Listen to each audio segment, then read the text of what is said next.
تم بھی پیروی کرتے ہوئے یہی کام کرو گے. صحابہ کرام نے پوچھا یہ اگلے لوگوں سے مراد کیا یہود و نصارہ ہیں؟ آپ نے فرمایا اگر وہ نہیں مراد تو اور کون سے لوگ مراد ہیں؟ یعنی نبی علیہ السلام نے پہلے ہی فرما دیا کہ جو اگلی امتوں میں شرکیہ عقائد اور نظریات تھے اس درجے میں تو نہیں لیکن اس کے قریب قریب اس امت میں بھی آ جائیں گے, اور وہ ہم دیکھ رہے ہیں اپنی آنکھوں سے.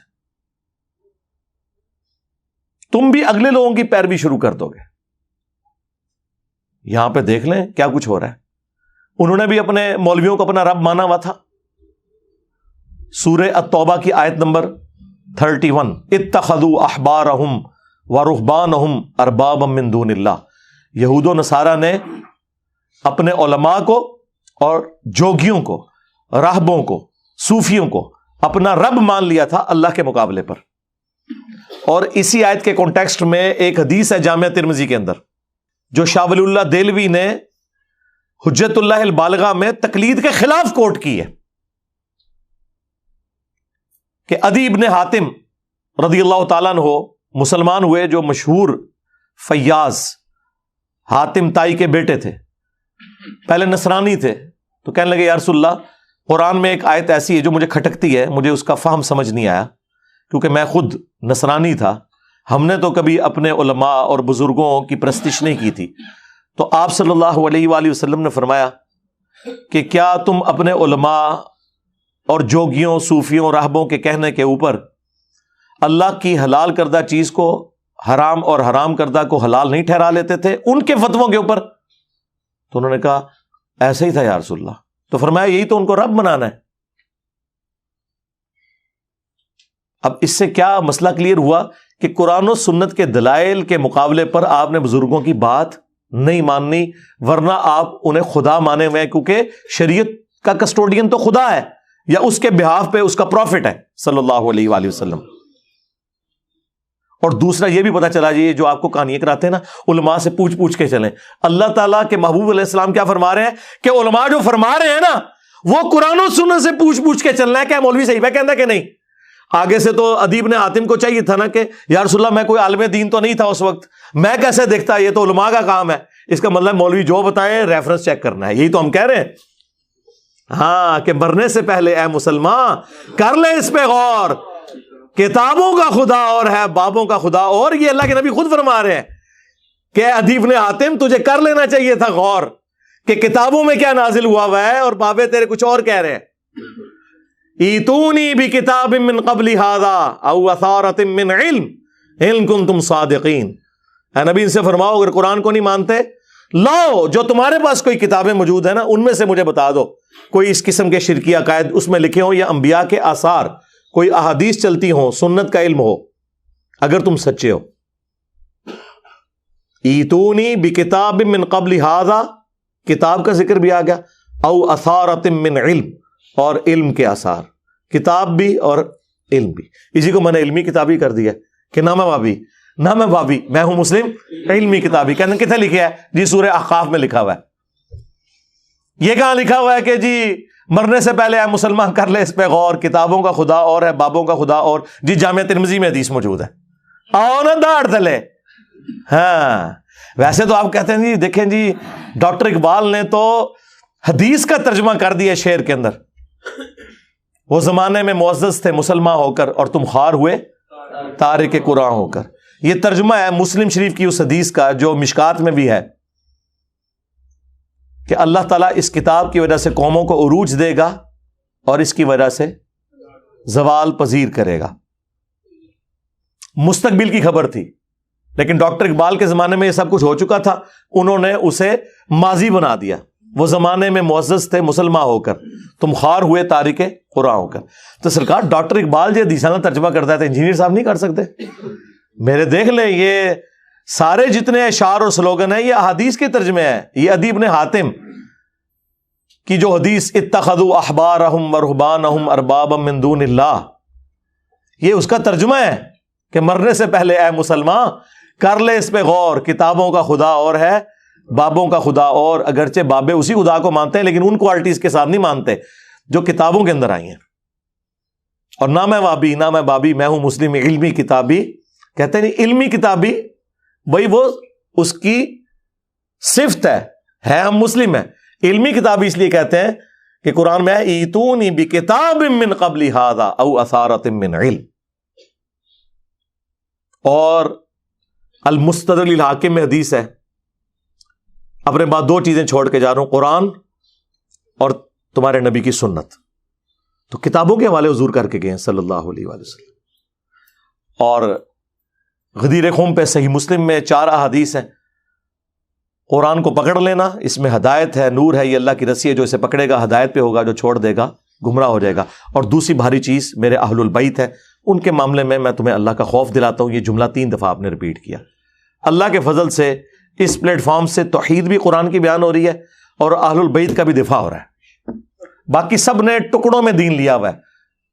کل حزب بما لدیہم فرحون, ہر فرقہ خوش ہے جو اس نے ٹکڑے کا دین لیا ہوا ہے. یہاں پہ ٹوٹیلٹی میں دین بیان ہو رہا ہے. اہل حدیث نے توحید بیان کی قرآن والی, اہل بیت پہ آگے ان کی موت ہو گئی.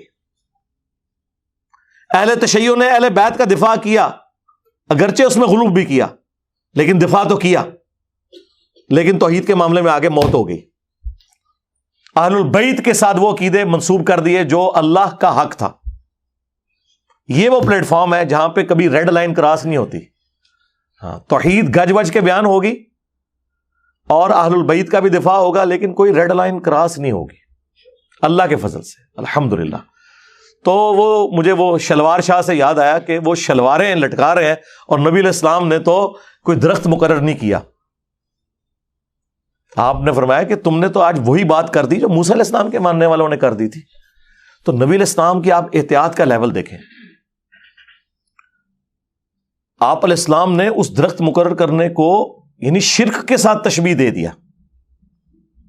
اس کو تو چھوڑ دیں, رسول اللہ نے اپنی قبر کے بارے میں فرمایا ہے, مسند احمد میں حدیث ہے, اللہم لا تجعل قبری وثنا یعبد, اے اللہ میری قبر کو وہ بت نہ بننے دینا کہ لوگ اس کی عبادت شروع کر دیں. رسول اللہ نے اپنی قبر کو بت کہہ دیا. ہمارے لیے تو اس پلانٹ ارتھ پہ رسول اللہ کی قبر مبارک سے زیادہ کوئی عزت اور احترام والی جگہ نہیں ہے, کوئی دنیا کی قبر اس کا مقابلہ نہیں کرتی. لیکن نبی علیہ السلام فرما رہے ہیں اگر اس کے ساتھ بھی کوئی عقیدہ منسوب کرو گے تو وہ شرکی عقیدہ ہے. اسی لیے بخاری اور مسلم دونوں میں حدیث ہے, سیدہ عائشہ سلام اللہ علیہا ہماری ماں کہتی ہیں کہ نبی علیہ السلام کے آخری دن چل رہے تھے بیماری کے, وفات سے کچھ عرصہ پہلے. آپ کو جب تکلیف ہوتی تو آپ اپنے چہرہ مبارک سے چادر کو ہٹاتے اور بار بار ایک جملہ بولتے, لعن اللہ الیہود والنصارى اتخذوا قبور انبیائہم مساجدہ, اللہ کی لعنت ہو یہود و نصارہ پر جنہوں نے اپنے نبیوں کی قبروں کو سجدہ گاہ بنا لیا تھا. اور اما عائشہ کے آگے الفاظ ہیں بخاری مسلم میں کہ اگر ہمیں یہ ڈر نہ ہوتا کہ لوگ رسول اللہ کی قبر پہ سجدے شروع کر دیں گے تو ہم رسول اللہ کی قبر کو زیارت کے لیے اوپن کر دیتے, یعنی میں اپنے حجرے کی دیوار گرا دیتی, جب جس کا دل کرے وہ قبر رسول پہ حاضر ہوتا.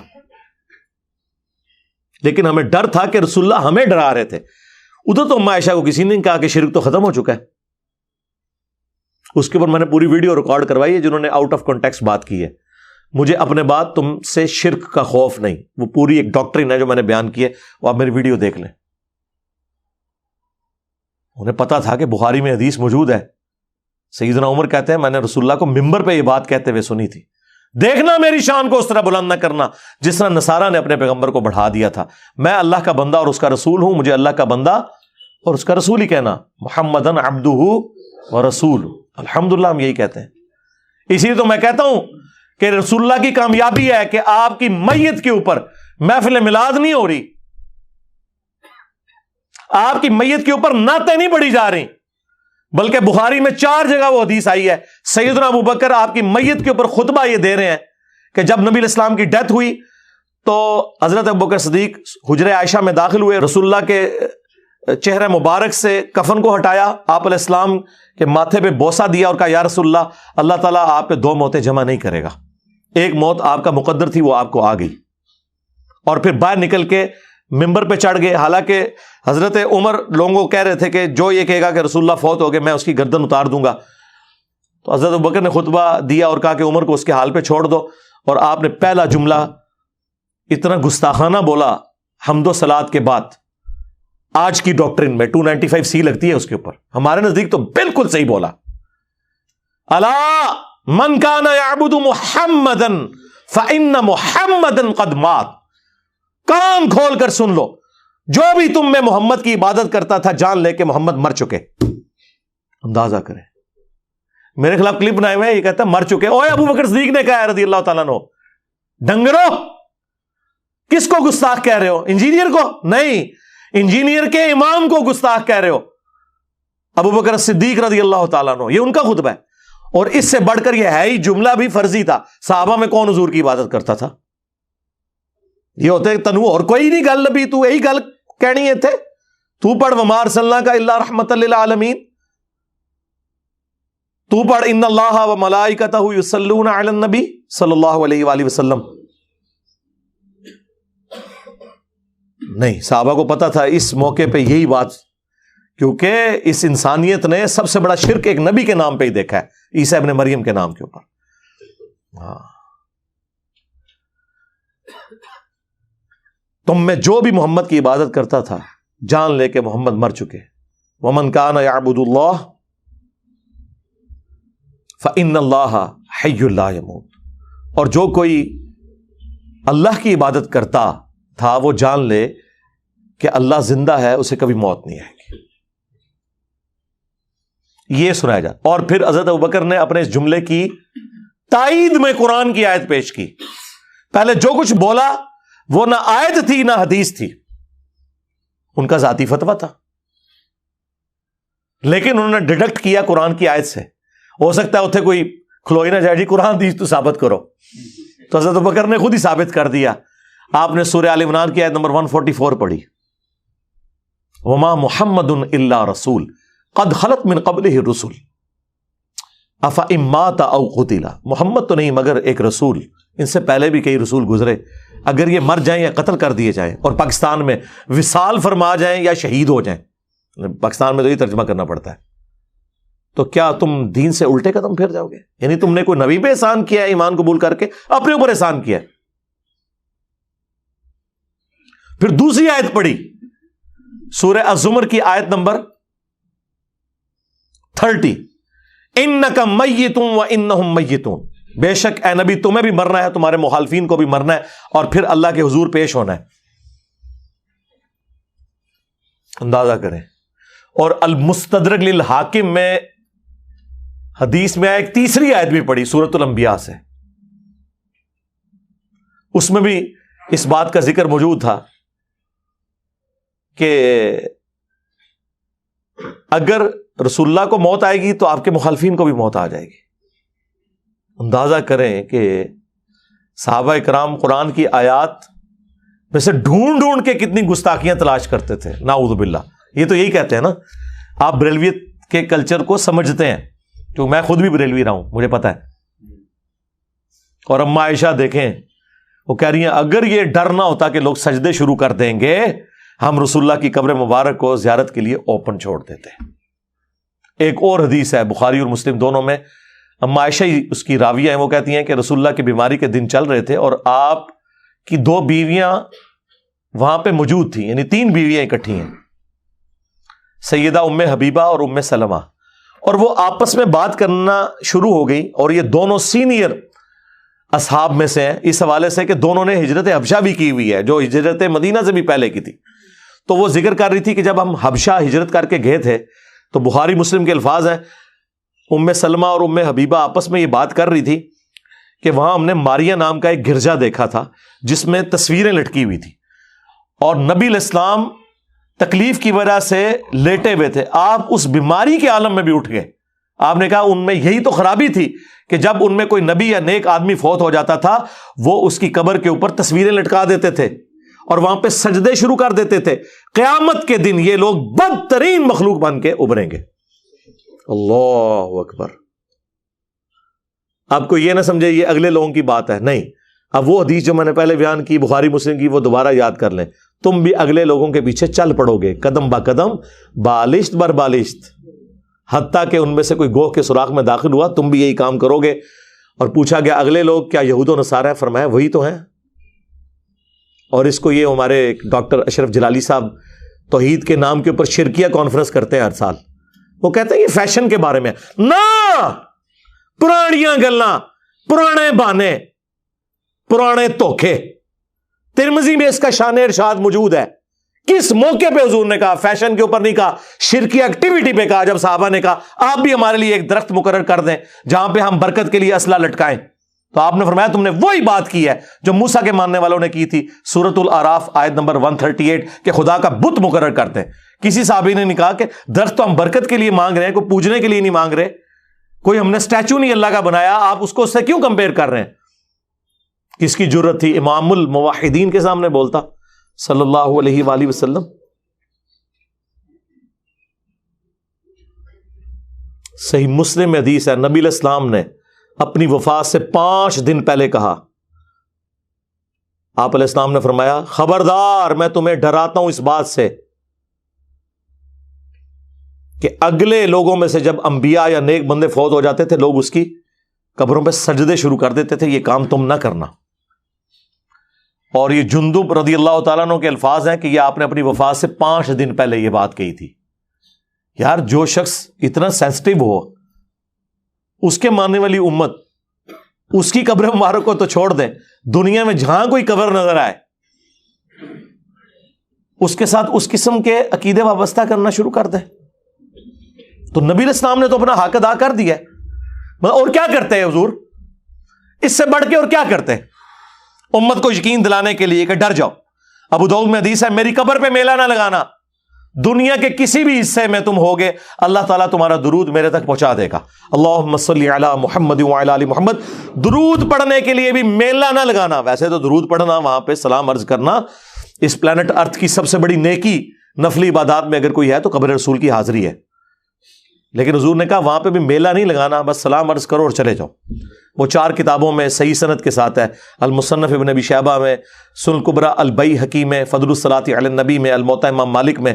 عبداللہ بن عمر جب بھی سفر پہ جاتے یا واپس آتے تو مسجد نبوی میں 2 نفل پڑھتے اور قبر رسول پہ آ کے عرض کرتے السلام علیکہ یا رسول اللہ، السلام علیکہ یا ابا بکر، السلام علیکہ یا عمر. یعنی وہ تینوں قبروں پہ جاتے، اے اللہ کے رسول آپ پہ سلام ہو، اے ابو بکر آپ پہ سلام ہو، اے عمر آپ پہ سلام ہو. ایک روایت میں ہے یا ابتا، اے میرے باپ آپ پہ سلام ہو. تو وہ اپنی جگہ وہ فضیلت ہے قبر رسول کی حاضری، کوئی شک نہیں ہے. لیکن اس قبر کے ساتھ اس طرح کے عقیدے وابستہ کرنا، آپ مجھے بتائیں اگر قبر رسول کا یہ سٹیٹس ہے کہ آپ نے کوئی عقیدہ وابستہ نہیں کرنا، باقی قبریں تو شاہی کوئی نہیں. ٹھیک ہے، اے جملہ ہر جگہ فٹ ہونا جے کہ میرے نبی سا ہے ہی کوئی نہیں، تیرے بابے تھے شاہی کوئی نہیں. ہاں جی، قبر رسول سا ہے ہی کوئی نہیں، تیرے مزار تھے شاہی کوئی نہیں. ٹھیک ہے کہ نہیں؟ ہر جگہ یہ فٹ ہوتی ہے بات. تو نبی علیہ السلام کے ساتھ اپنا رشتہ مضبوط کریں جنہوں نے آپ کے کام آنا ہے قیامت کے دن انشاءاللہ تعالی. شفاعت کے ہم نے حقدار ہونا ہے اگر نبی علیہ السلام کی سچی پیروی کی.